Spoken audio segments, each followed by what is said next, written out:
then let the system crash. If this system is so beholden on PDF files and child predators that we can't hold them accountable because we're in fear that the system will come crashing down, then the system isn't worth having in the first place. We, the people, elected these individuals to protect us from harm, to bring justice to those who would decide to break the law within the United States. So Pam Bondi's assertion that if we held everybody accountable in the files that have perpetrated crimes against children, that our whole system would crash, then the system itself needs to be removed. We need to start from new, and we need to bring people that are going to be for the people, by the people, and are going to look out for the people of this country. And since you've decided that you would rather not convict people because you're afraid of the system crashing, it means you're a part of that system that needs to be removed. And it's time for transparency. It's time for true justice. And it's time for the people of this country to expect the politicians and the cabinets and the president of the United States to do what's right and not just do what's the best interest of a small group of individuals. What do you guys say? Please leave a comment, repost.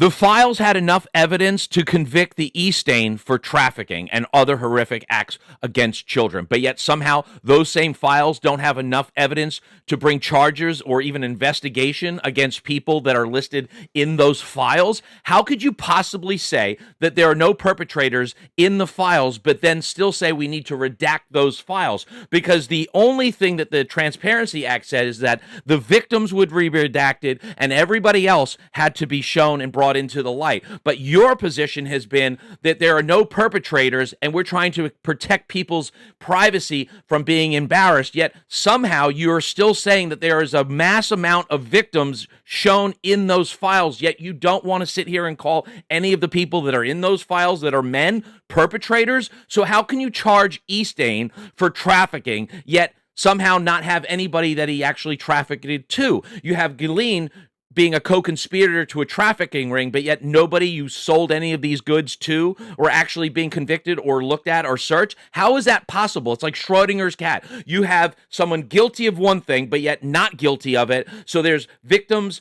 and no perpetrators, but if there's no perpetrators, then there's no victims. But yet we know there's victims because there's hundreds and hundreds of women coming forward every day. And the only people that want to ignore the perpetrators are the people that are supposed to be upholding the law. Please comment, share.